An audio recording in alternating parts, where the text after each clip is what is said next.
here.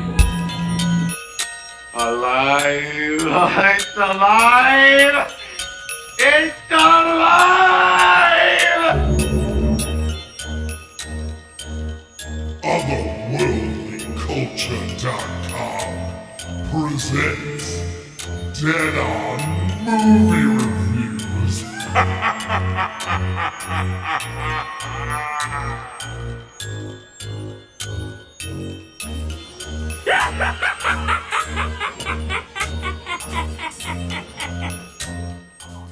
Salutations and mutilations. You're listening to Otherworldly Culture presents Dead On Movie Reviews.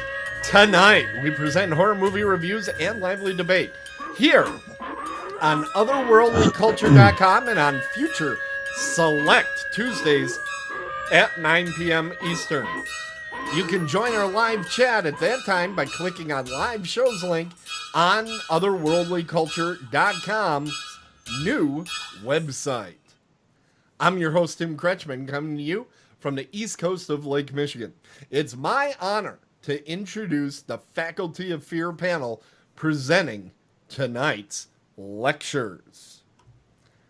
And we start with our good friend, Adam Holtzapfel. He's our hardcore Otherworldly Culture columnist, and he won't brag, but he is, in fact, the Taco King. His text articles and other content is a newly formed backbone to the website. He's back for another appearance tonight on Dead On Movie Reviews. Hello, Adam. Hey, Tim. Thanks for having me. Hey, thanks for being on the show. And now, oh, wait, I have to do this right, otherwise I get yelled at. Are you ready? Here we go. The meat is on the way, ladies and gentlemen. America's little sweetheart, the original ace of base, the killer clown of getting down, the speedy freak that loves to speak and streak. He's the only and the lonely Rich Del Zotto. Hello. And next, oh boy. And next, the man they call the face of Jason, is sincere zombie apologist. It's the man of two voices, Coach Michael Exler, the Dean of Students. How you doing there, Mike? I'm doing good, Tim. How are you, sir? I'm doing great. Should we address the elephant in the room, this new name that we have, or are we just going to leave that alone? Well, yeah, we're doing a bit of rebranding. You're going to see more changes coming in the months ahead. End of April, we're looking to have some brand new content. We're going to throw some teaser content out to you, to give you an idea of what we got going on. But we are now Otherworldly Culture Radio. As we all enjoyed our past as the East Coast Horror Group, we just found that it was a little bit too much constricting to one genre of film or one thing that we like. So we wanted to open that up to include all the things that we enjoy, wrestling, sci-fi, paranormal. I mean, the list goes on and on of what we're going to cover. We're going to bring you some pretty cool shit. Adam's got some really cool stuff going on with some wrestling interviews. Tim's got some great graphics, and the website looks great. He's been putting a lot of hard work into that. Rich is being rich, and I'm working on my own segment where you're just going to hear my lovely voice called Otherworldly Culture Dark. So, yeah, it's going to be cool. Did you say dark or dork? Because it is your segment. Dark. Oh, okay. Just checking. Like Justice League Dark, but it's good. No, not as common. I know some of the stuff he's working on, and it's going to be pretty exciting once it's all in place. So I'm looking forward to it. I think all of us are looking forward to just kind of freshening things up. I know for you in particular, Mike, pretty well the people in horror that are attainable and alive, you've interviewed a good portion of them, and you were starting to feel pretty constricted there. Yeah, I was. It was, I really enjoy interviewing. I find that I miss it. So definitely want to get back into doing that and just widening the range rather than just horror celebrities. So, like you said, there's not many left. So, Though, Mike, we were in a creative meeting earlier this evening, and the director from Tales of the Hood sounds doable. yeah. Well, I have not seen that movie in quite a long time, so I don't know if I like it or not. So, I mean, I feel really bad having because, like, if I don't like something and I have to interview someone, it's rough. It's bad. well, and we should also mention that that doesn't mean that we're changing the format of this show. This show is still going to be a horror show. Dead on Yes. movie reviews. It isn't going to all of a sudden we're not going to do Captain Marvel on here. Even though I like a lot of those movies as well. This show is about horror movies. But what's going to happen is out on that feed you're going to get a lot more variety. And that's going to be happening in the time that comes. But you know what? We spent 8 minutes on that. It is time to get things rocking and rolling around here with our first review. And that is going to be whichever button I press here. Oh, look at that. It's Adam. Adam, what have you been watching, brother? I watched the 2010 Hong Kong flick Dream Home, not to get confused with the Daniel Craig piece of shit Dream House. Okay. This is an hour and 36 minutes, kind of straight to the point. The film starts off with verbiage talking about housing prices in Hong Kong and how a small flat costs $7 million. It's a lot of money. Yeah, it is. Housing's crazy in Hong Kong. So from there, we cut to a scene of a security guard being attacked, and his hair is cut off by a zip tie around the neck, which is pretty genius because you can't get a zip tie off unless you cut it or get scissors, whatever. So as he's trying to loosen the zip tie, he cuts his own throat, which I think that's a great kill to start the movie off with. Mm-hmm. It's original. You haven't seen it done in any other films. And it's basically centered around this character, Miss Cheng, played by Josie Ho. She works at a bank, basically as a telemarketer, trying to get customers to join the rewards program. It's revealed that she's a mistress to a gentleman who lives in this apartment complex where she's wanting to purchase a flat with an ocean view. That through flashbacks, we see it was her childhood home.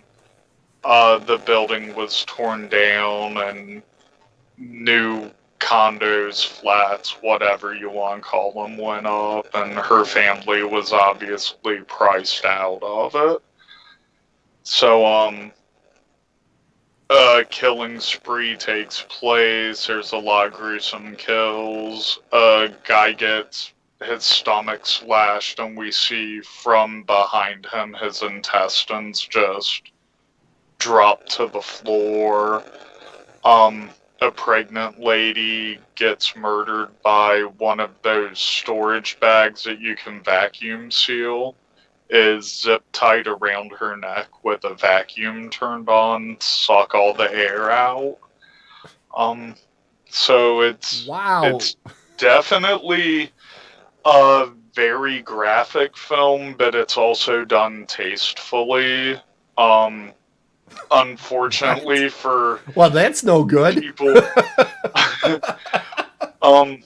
for people that don't like reading subtitles, unfortunately, there's not an English dubbed version of this. It's all in Cantonese with subtitles. I did find one out on Amazon. It's pricey. Oh, nice. But I did find one, and folks, there will be a link in the show notes. But it's pricey. you're Yeah. gonna pay. Yeah, it's a hard to find movie now. The copy I have, I think IFC Midnight put it out, so it's definitely from 2010 when it first came out. But it's very well shot. The imagery's great. The sound was real well done, but the special effects are what sold me on this film, that and the story. How was Rachel Weisz in it? I'm don't kidding. believe She's in the Daniel Craig movie. Sorry. You do not know how much trouble I went through to make sure I was grabbing photos from Dream Home instead of Dream House. I went through literally 30 photos and then I found one that I thought was correct. So it was driving me nuts. Yeah, this is, if you have to pick between the two, this is definitely the superior one. Fantastic.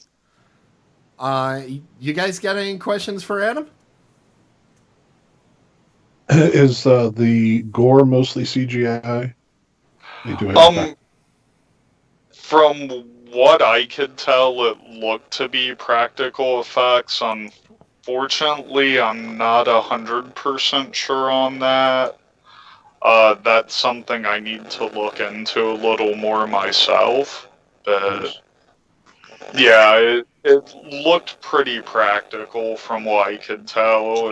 If it's CGI, is very well done. So I think it was a lot of practical because, like, if you look at the photos that I'm running through, some of them I found a lot of behind the scene photos, and one of them I just had to include was that vacuum thing, because it looked like he was being killed by a CPAP machine was the way I looked at it.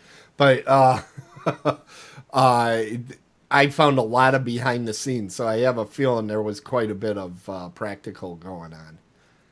So is the body count, it sounds like a fairly decent body count on this thing.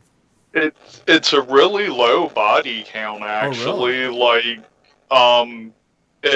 it looks like it should have a higher body count, but I think it's because you get caught up in the way the deaths are. Like, the guy that takes a broken bong to the neck, he doesn't just die like he would in a Friday the 13th movie. Like, you have him gasping for air while blood spills into the bong. It's, it seems more realistic in a way, I guess, is what catches you and makes you think there's more of a body count than there actually is.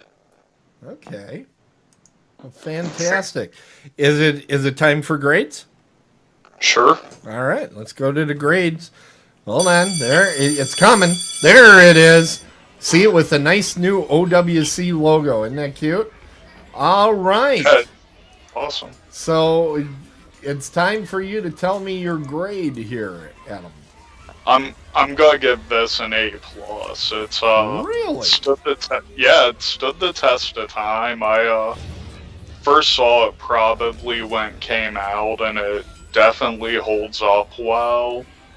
It's the gore still makes me cringe here and there. Like, it still does its job, so it's not one of those films that's just great when you first see it and then kind of mediocre on repeated viewings. Now, I'm going to tell our viewers, take a picture of the screen right now, because I don't think we do this too often in A+. So I know I don't. Yeah, wow. That's really awesome. Fantastic. I give all my movies A+. You do not. You big liar. Or you the teacher from A Christmas Story? Yeah. A++. Oh my God. All right. Hey, is Rich there? Hey, I'm here. Okay, just checking. We're gonna then go to Rich. What have you been watching?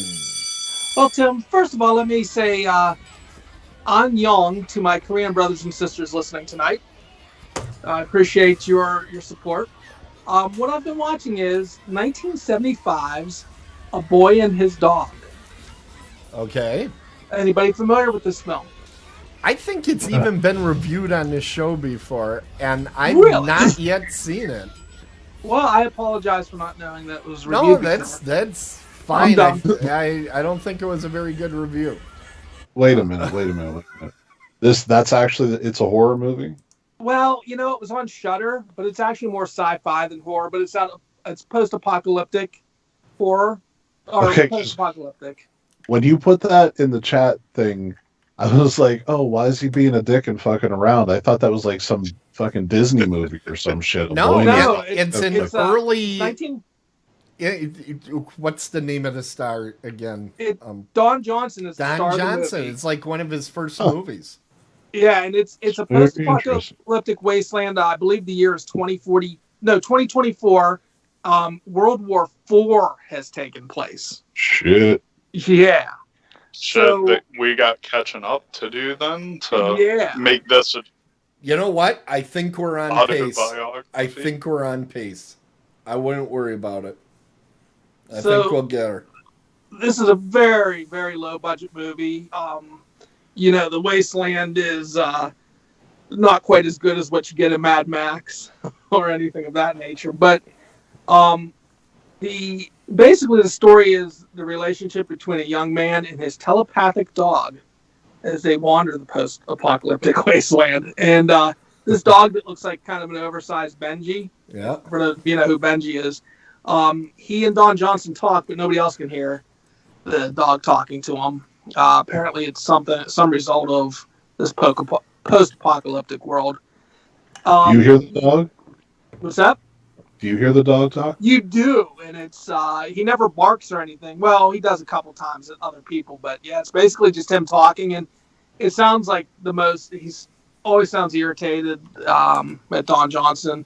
They're basically their goal in life is survival, finding food, water, and women to rape, basically. Oh, so it's right up your alley. It's like from like minute one, that's what he is. This dog has all these abilities. He can sense other people coming. They never show these on screen, but there's some sort of mutated creatures that if they touch you, you're dead. And he can sense those coming. Wait, it's a movie, right? Yeah. And they never show. Okay. No, they had this screen glow green once when one was getting near. And that was it. This is low budget. Well, when I was looking for photos of this, I found people dressed up like clowns. I'm getting to that. Okay. Don't skip that. Do not skip that. So Don Johnson basically exploits this dog to sense out women so that he can just have his way with them. So at some point they get to wait a minute. It's a desert, right? It's post-apocalyptic wasteland. So there's no water really around. Shouldn't he just be able to breathe in, and if he smells fish, he knows which way to go? And this is why you're single. Oh, that's anyway. So the after some establishing of the plot, they end up in this little makeshift town. Think of Barter Town from Mad Max, and subtract about 99% of what you saw in that, and that's this Barter Town or whatever you want to call it. Okay. And they get some food. There's movies being played. They have an old projector, and it's all basically like pornography films. And he's talking to the dog about how he needs to get laid, and it's been 6 weeks since he's been laid. And the dog all of a sudden sniffs out a woman. Turns out that a lot of people have built. I can't figure out if they built underground or if somehow a lot of our infrastructure ended up underground after the war through debris. But the long and short of it, Don Johnson follows her down into her lair underground, watches her change her clothes, and then he basically runs up to her and tells her to lay down. He's going to rape her. He doesn't use the word rape, but he basically says he's going to. But all of a sudden he gets a heart and he can't do it, and he builds a relationship with her. They fight off 23 men that are going to that want to do the same thing because they figured out there's a girl down there. The green glowy thing comes by. They hide in a big empty boiler to make sure it can't sense them. So this is where the movie takes a 180. Okay. It turns out she's from an underground colony, and she's like, "You should come with us." Blah blah blah. And he's like, "No," and she knocks him out, and takes off for her colony, but basically leaves. They have these big monolith doors into the ground, above the ground, to go into this underground colony, and she leaves her access card to it. Okay. And he follows to that door, leaves the dog up top, waiting for him. He goes down. So that they can save him later on. Okay. He goes down and discovers basically everything. There's food aplenty, water running. There's healthy people, and these are the people that have the clown / it's like a mix between clown and mime makeup. Yeah. Okay. That's what I saw. And they're living kind of like a 1950s, I would say, world. They then they knew he was coming. They grab him and basically take him in front of the council that runs this place and inform him that it was a ruse on her part to get him down there. Oh, she slept with him like 5 times when they were above ground. I forgot to mention that part. She had nice tits. But anyway. Yeah, he buried a lead. So then they informed him that it was a ruse to get him down there because of living underground. Apparently the men are not fertile any longer. And so every once in a while they have to find a fertile man above ground to impregnate their women. And he's all excited because he thinks he's going to sleep with like these 20-some women. Yeah. 20-some in age and amount. Right. He is then shown that, no, you're going to be strapped to a table. And this is the best part of the movie. Not really. He's strapped to a medical table, and there's some sort of tube coming from his penis area. And there's a beaker with white syrupy fluid dropping into it. I think we all know what that is supposed to be. Vanilla ice cream. They show this. They show this. So, now I don't want to give away the payoff of the movie. So, okay. But long and short of it is, there's a power struggle. She actually would rather be with him. The two of them escape. They get up top, and his dog has been waiting days in the desert heat without food and water waiting for him and is almost dead. And then the best part of the movie happens, and I don't want to tell you because it actually is worth tuning in for. All right. So that's it. I will say, the first part of the movie, I'm like, wow, I found just cheesy, horrible. This is going to be painful to get through. Yeah. For what it was actually an enjoyable movie. This one I've heard about a lot. Different people have brought this thing up. So, I'm thinking about adding it to the DVD collection. Really? Yes. Well, don't worry because I have a link to it in the show notes if you need to get it. Fantastic. Really? Yes. Wow. When if you accept that it's low budget and what it's supposed to be, it's a fun movie. Wow. Okay. Well, I guess it's time then for me to get to the grading on this one. So, Rich, what are you going to grade this one? I will give this a C+. I think it's fair, a fair grade.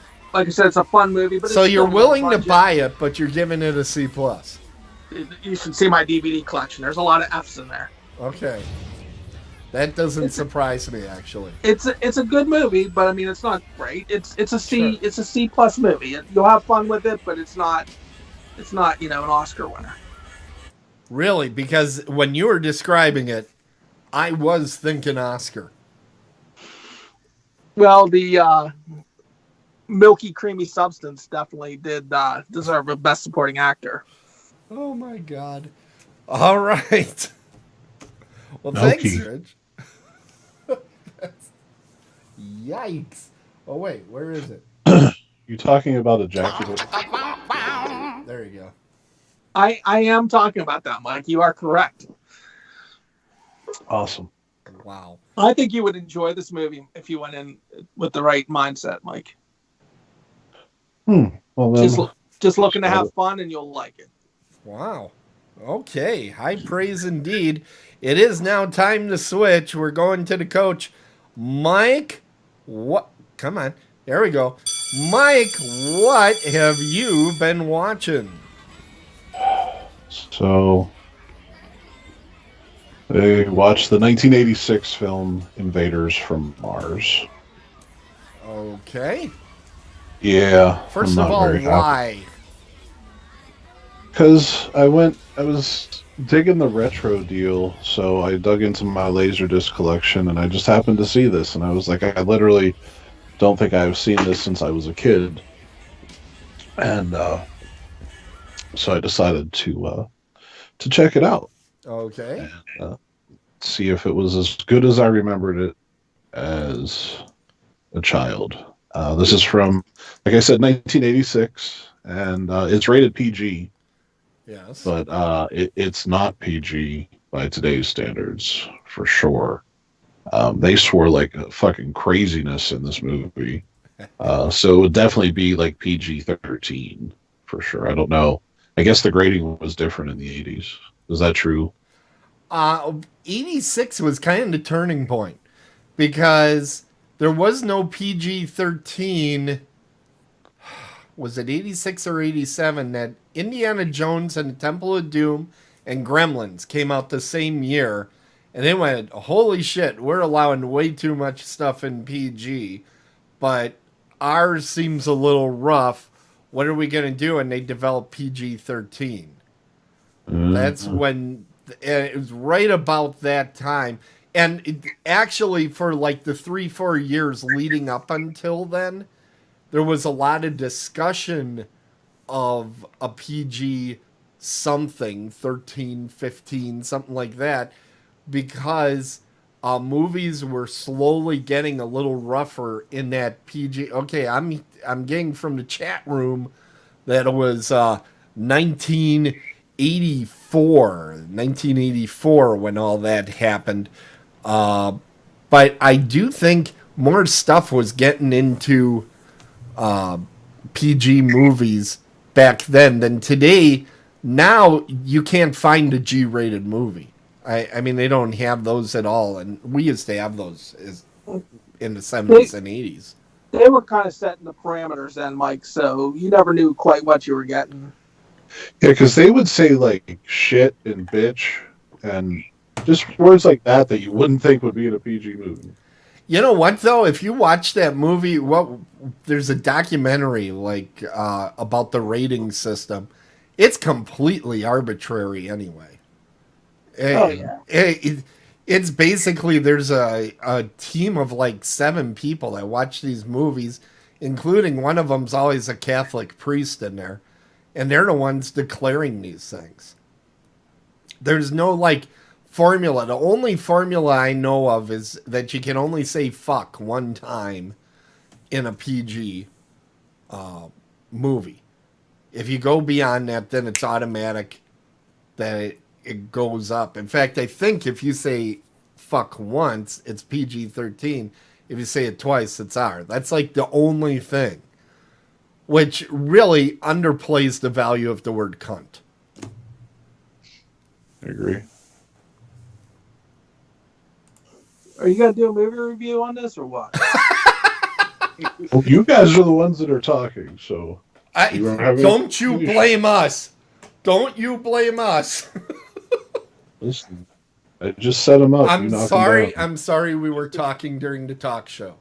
One thing I will say, Mike, is this movie is one of those. Just the way you opened up is it's one of those that you think is going to be great based on cast and artwork and everything else, and it does Oh kind yeah. of. But yeah, it doesn't deliver. Did you No. ever see the original movie? I want to say it was in the 60s. Invaders What? from Mars? You realize this is a remake, right? Yes, The original, I think, is better than this one. I agree. It's got a weird creepiness, and it is still kind of a kid's horror movie. It really is. But it's kind of got that, gosh, gee whiz, 1960s kind of Cold War alien invasion type vibe to it. It reminds me, actually, I think it's a great movie to watch in a double feature with the 5,000 Figures of Dr. T. They're both kind of trippy movies. It's not a movie. 1953, by the way. Oh, was it 53? It was that old? Yeah. Okay. Yeah. Tim just made a movie up. Doesn't The exist. 5,000 Fingers of Mr. T? Or Dr. T, I think it is. Oh, Mr. T. No, it's Dr. T. pity the Dr. Terwilliger. It's the only live action movie that Dr. Seuss did the create. It's a very trippy movie. It's weird as hell. Did you hear there's going to be new Dr. Seuss books released? Yeah, I heard about that. I don't know how you do that, but he's dead. This is a great review. I don't know why Mike always gets thrown off. I don't get it. Because you usually start talking. Then you don't So stop. is this better than Coon's Night of the Revenge of the Night Bandit or whatever that movie was? Yeah, I mean, that's not a high bar to set. You can't call a movie that and say it's about a raccoon and have a big raccoon on the top or on the cover of the fucking movie and not even show a raccoon. Like, what the fuck? Goddamn trauma. Bullshit. So this film is directed by Toby Hooper, and I have to wonder, man, like what happened to that dude? Like legit, what happened to him? I know he did a lot of drugs and You drank know, a lot, but keep talking. I'm going to look up Toby Hooper and look at what that progression was because it's interesting. Keep going. yeah, it's pretty sharp and quick. There Yeah. are two reputable horror names in this film: Karen Black and also the hell's that guy's James name? Karen. Right? James Karen. Yeah. Yes. Rest Oh, in hey, So- I've got it here. Are you ready? Do you want to hear the history of Toby Hooper here? Yeah. Okay, I'm going to take the highlights, not the little nobody heard of it things. 74 Texas Chainsaw Massacre. I think we all agree that's almost like a masterpiece. Yes. Eaten Alive. That's it, alligator one. I don't think I've ever seen that. It's not really great. Okay, Salem's Lot, the TV movie, which I honestly think is one of the best vampire films ever made. Did you ever see that? Yes. Yeah. Yeah, I really like it. Then he does The Funhouse in 81, which I thought was very good. It's awesome. And then there's 82 Poltergeist, which people question how much of that he actually shot, right? That's sweet Right. all day. I already shot an exterior shot of the house. Well, you would know, having interviewed folks from that. Life Force came out in 85, which I Is the think worst movie ever. it's... I Well, don't know. you know I the loved problem? Life Force. I love Mathilda May in it. It's the I only believe movie the that can make problem titties is- boring. One of the actors is trying to act a negative, and that's No, a you can't do- problem. That's a problem. You can't act a negative. Not at all. Then, okay, after Invaders from Mars, it's Texas Chainsaw Massacre 2. Then from 86 until like 93, he's doing like one little episode of Freddy's Nightmare. He did an episode of Amazing Stories. 93, he comes back with Night Terrors, which, Then he did Body Bags, the TV movie. He did the segment I. Then the Mangler in 95. And then really, we're just talking garbage here. He did a Crocodile in 2000. The Toolbox Murders in 2004. And in 2013, he made something called Jinn. DGINN. You know, like the evil genies. So, yeah, I think Poltergeist is the turning point right there. Died the true death. Wow. It's a shame. Drugs are awesome, aren't they? I think he's still with us, right? No. No. Oh, did he? He kicked, huh? 2017, I think. Is that why he stopped making movies? Yeah. I mean that kind of stops you from making movies. I don't know. If Dr. Seuss can still put out books, Yeah. Toby Hooper can still put out movies. Yeah, Adam. Isn't Tupac still putting out music and shit? He is. That's because he never died. I think Prince is putting shit out yet, too. Because Isn't that whole Notorious family needs to make B.I.G. money still- over there. Hey, Mike, are you going to review this movie? Yeah, you got all fucking. I hate you. You know. So, I don't understand this film. Were they going for like a total 1950s cheese factor in this film? Yes. I mean, if they Yes. weren't, they failed. Because that's Yes, all they were 'cause- going for, right? Because Karen Black is in it, but basically she's useless. She's ridiculously useless. I don't even know why she's in the film. All she does is scream and fall down a lot. James Karen as the army general is almost fucking laughable in his scenes. He overacts every scene that he's in. So, I mean, if they were going for that campiness, then, I mean, good job. I believe that's how he was supposed to do that role. Okay. I think so, too. Now, I have a question, and guys, don't jump down my throat on this. But where did Karen Black get her good reputation? Because everything I've seen her in, I have not cared for. Is there like the movie where, oh my God, she was so good in? No. Or is it just because she's done a ton of it? Yeah, exactly. Okay. That's it. 'Cause So, I've always wondered. What? I was gonna say, wasn't she in one of the Tales from the Crypt movies? Isn't that kind of where she? I think Or she's the maybe one it- chased by Maybe that it was little the by that remake. zombie, right? Or not the zombie, the little creature in Trilogy of Terror. The oh little yeah. doll. Well, I think Yeah. that's Yeah. where she made her bones and everybody. Oh, I- she's That so was a great. TV movie. I think that and Burnt Offerings are kind of what Okay. made Karen Black. Yeah. Okay. So So yeah, she's in it, but the basic premise, the opening of the film is one of the worst fucking things ever. It's like a Superman ripoff. yep. Everybody had their names coming towards you like Superman, and it was pretty much the exact same thing. They already had the template. They did Pop it in there. plug and play. So yeah, it's basically Invasion of the Body Snatchers. This film, Right. the aliens came down, and of course the kid, who could be the most annoying fucking kid in movie history ever.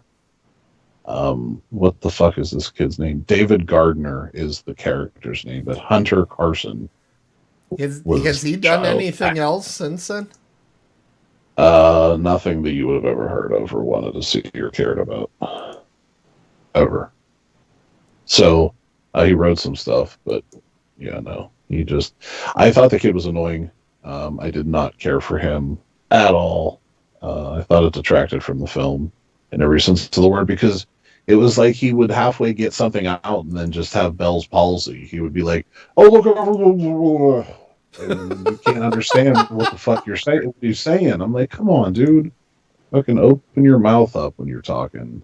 Um, so he was miserable in this film. And another thing that fucking I always hate about movies, and I know I've said this about The Walking Dead to Rich, but everybody looks to this kid on what to fucking do about this alien fucking situation, dude. It's fucking awful.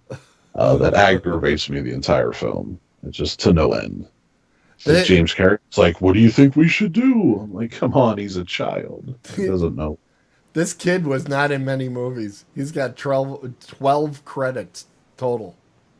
I'm surprised. I mean, I thought he was going to go big like Tom Hanks, but he got shot down. He's actually directed 2 movies. One's a short. Okay. And he was co-director on the other one.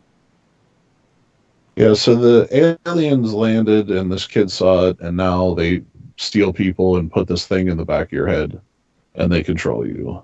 And again, to the cheese factor of the 50s, I guess the people, you could tell they were not themselves. It was pretty easily foretold or seen that they weren't acting quite right. So they start taking over the town, and hilarity ensues, I guess, from there on. The CGI was laughable. I don't even know why they attempted to use. No, that's not CGI back in '86, was it? There were some, I don't know how they were doing, but they weren't. It wasn't practical for show. I think they did matte stuff and that sort of thing. Yeah, but whatever it was terrible. It was terrible. I think some of it was done terrible on purpose because the original movie I remember seeing on various shock theater, horror host type of shows growing up, and it was pretty campy itself. And I think that's what he was going for. So I wonder if there was a lot of it's good enough going on. At which point, why are you remaking it if you're just going to make the exact same movie again? Right. I did forget to mention that Dan O'Banion wrote the screenplay for this film. A lot of people love the original. A lot of people. I didn't even know there was an original. I think you would prefer it. I know I do. Because I have watched the original Invaders from Mars many times. This one I've watched once. Yeah, it's one too many times. I will say the practical effects are pretty good in this film. Okay. The creatures look pretty decent. So at least the people on the effects team were capable of doing their job, unlike anybody else in the film. Well, that was... ready for a grade. Okay, you're ready. All right. Okay. Hang on. Mike. Yeah. The original is available on Amazon on Laserdisc for $16. $16? No fucking way. All right, get to your stupid grade. Give it a grade. I'm going to give it D because it was dumb. D is for dumb, ladies and gentlemen. Don't watch it. It sucks. Don't be fooled by the artwork and the cast. All right. Well, it's time now for my... Did I tell you guys what I was going to do? I can't remember if I told you guys in advance. Blob. Here we go. It's the Blob.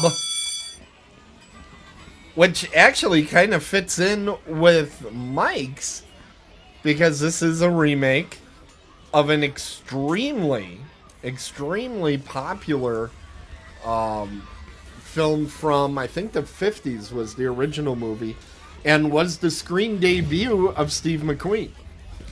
So it got remade in 1988. It stars Kevin Dillon, Shawnee Smith, and has an extended sequence with Candy Clark in there. Directed by Chuck Russell. Written by Chuck Russell, and Frank Darabont. And Darabont, you know, is Shawshank Redemption. He's the guy that did The Mist. He did Green Mile. I mean, he's a big time movie guy. This was in his early career. People have been telling me about, you got to see the Blob, you got to see the Blob for years and years. And I remember the original with, you know, I always enjoyed the original, but I'm like, yeah, how much can you update that? What's the big deal? You know, and I never felt a sense of urgency to see it. But I decided this year, as you know, I kind of decided I'm going to go all monster movies. And I'm like, well, this is a classic monster movie. I should check it out. So I did. First off, I do think part of what kept me from this movie is when it first came out as a film, it was kind of derided by the critics at the time. I think now a lot of people speak well of this movie, but at the time, people didn't like it. And when I watch it, I know why. It's Kevin Dillon is not that great in it. Shawnee Smith, she's pretty good. She's playing a very different role than she did in Saw 2 or in Becker. But Kevin Dillon wasn't really killing it for me. So I think that's where some of the problems have been in there. It was, I think what they did nice at the beginning of the film, where they're kind of setting things up to keep things from getting too boring, they literally took an old joke and kind of played it out, which is, you know, buying condoms from somebody's, you know, the young woman you're about to go out with, her father, you know, and that's a big reveal, and ha ha ha. But it kind of gets you through a whole lot of character building. Here's this character, here's that character, here's that character. By doing that, they were able to do some of the Morris the Explainer stuff by showing instead of telling. So that was nice. It was also interesting to see Rocket from ER was playing the deputy sheriff, and you see him in a very early role here as well. What I felt this movie did really well, obviously the thing that everybody points to are the effects, because it is gory as shit. This is a very gory movie, and it has some disgusting effects, which are just plain wonderful. It's very disgusting, but I think what a lot of people don't point out is it really builds suspense pretty good. You know, we're talking about people being attacked by a plate of Jell-O here. And you actually feel concern for these people because they really develop it that plate of Jell-O is deadly and going to do horrible things to you. So that's that I thought they did very well. Now, they do have a Morris the Explainer character. He's a doctor that comes on the scene. But his scenes, what they did well, they needed him to give some key information to kind of keep the plot differentiated from the original movie. And they kept it mercifully short. He would do a little Morris the Explainer. Okay, now let's go show some action over here. Little Morris the Explainer. Okay, let's do some action over here. So they kept it running back and forth. Now, one thing I thought was interesting, Dylan was supposed to be like this badass and everything. He drives his motorcycle. It seems like he'll get out of a car and he's almost finished smoking a cigarette with 3 puffs. That's how tough this kid is. And like, bang, 3 puffs, I'm done with that cig. But he's walking his bike through more than half of the film. The bike doesn't work for more than half of the movie. I'm like, okay, that's kind of interesting. I don't know. There was good mayhem at the end. There's an exciting climax. You can tell it's the 80s and not today because I should probably hit the spoiler on this. Hold on. I better hit the Who spoiler. hasn't seen this movie? I didn't until this last week. Okay. The female lead almost saves the day, but she's just a girl. So Kevin has to come and complete the job. Today, they would have just had the girl able to complete the job on her own. So that was kind of interesting. Right, right. But I'm saying back in '88, we weren't doing that very often. Today, they would go out of their way to have the woman character able to complete the job of doing away with the blob. But I liked it. I enjoyed it. Wait, you guys obviously have all seen it. What are your thoughts? You need to get fire extinguishers, man. You know, the fire extinguishers are more prominent in the original film. I was waiting for those to get broken out, and they didn't have nearly as many as they had in the original. So I was a little surprised by that. Yeah. Okay. The box art was pretty great for the VHS. I remember that. Yeah, it was. Yeah. It was someone inside the blob. And, I think that's still the I picture dug I the- got here. Hey, Mike, Yo, did you know at the Monster Bash convention you can see the original Blob? no, I didn't know that. Yeah, some dude, like, it's pieces of it, but it's, like, preserved in this canister with a glass top to see it. From Yeah. 88 or the 60s No. version? 60s. Really? Yeah, it's pretty cool. You get to see the Blob. Do you guys know kind of the backstory of the original movie? There's a Blob. Well, it no, fucks shit up. the making of the film is kind of interesting. It was a religious group that paid for it.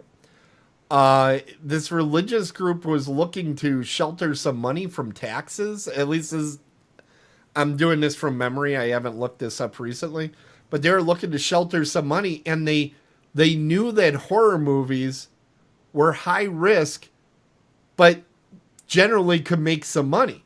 So they're like, yeah, we'll try it. If we lose the money, it was tax shelter. If not, we made a nice profit. And of course, it turns out to be a huge hit. But it was made for relatively little money. I guess there was, when they made the original Blob, there was like a preacher or something that was sitting there on set watching this all going. And I guess he was pretty much like, hey, make me some money. Go ahead. What do you need to do, you know?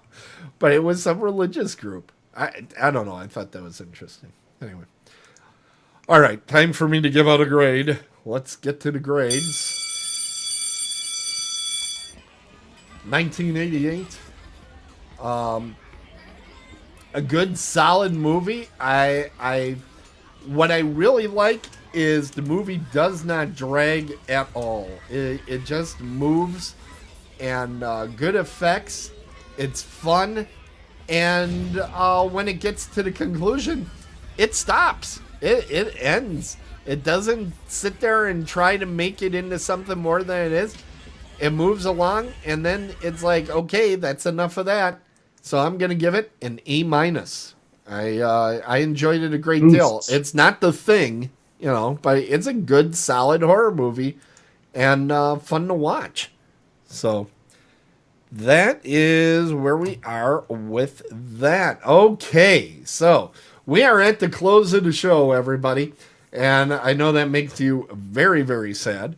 But we should probably talk about the website. Oh, geez. Hit the wrong one there. Here we go. So let's talk a little bit about the website. We're going to put it up on the screen for you. That is our new website.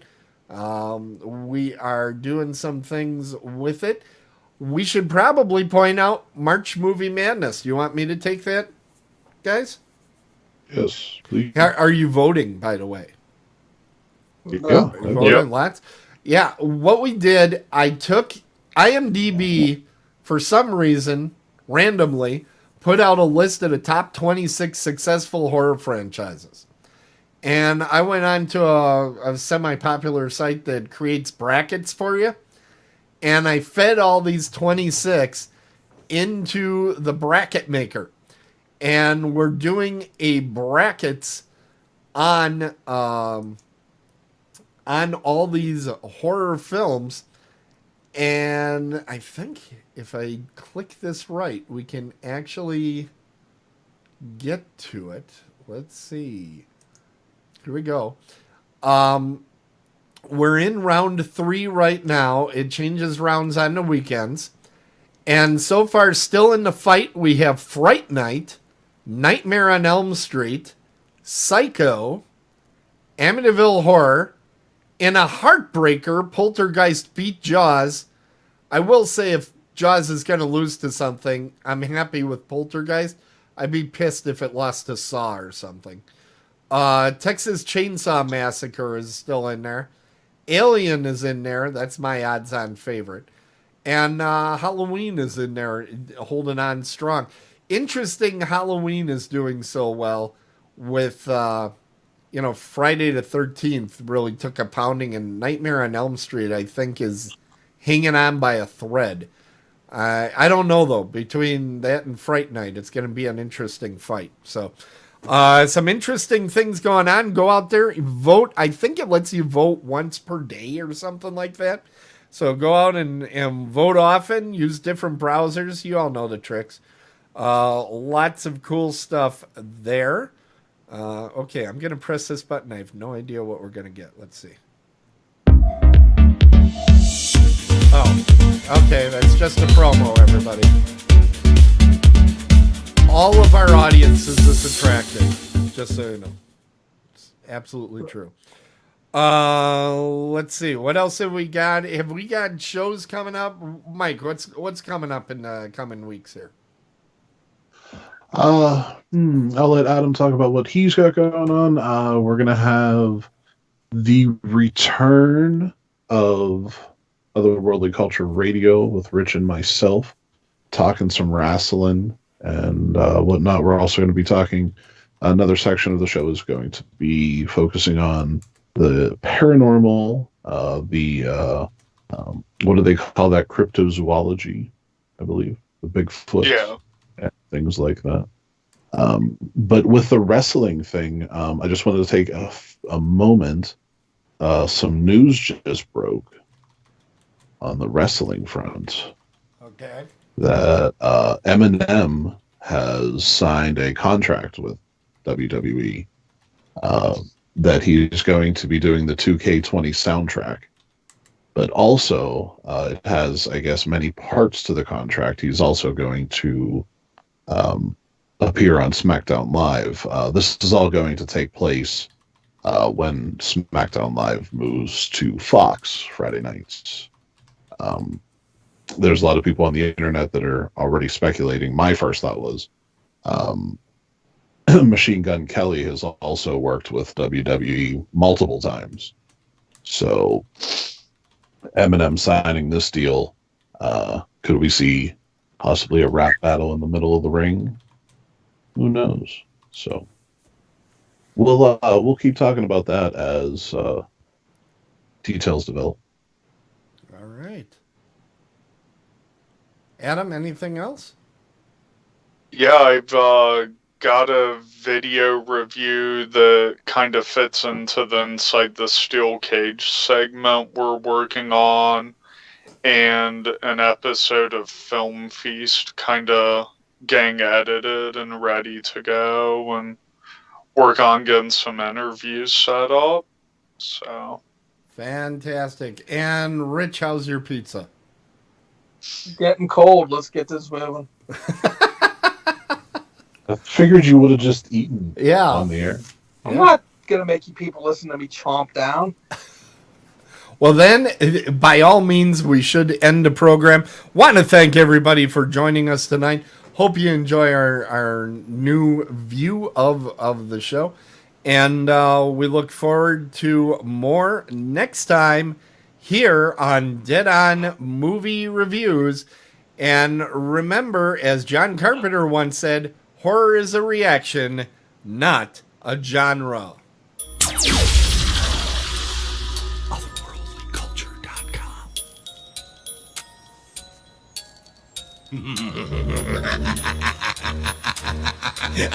Not a genre, man. It's right.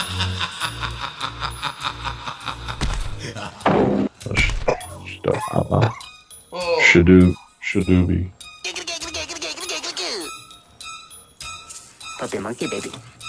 Hey, Mike. Puppy monkey baby. Yeah. I had Puppy monkey baby. Burger King onion rings yesterday. Puppy Nice. baby. Now we get to the important stuff.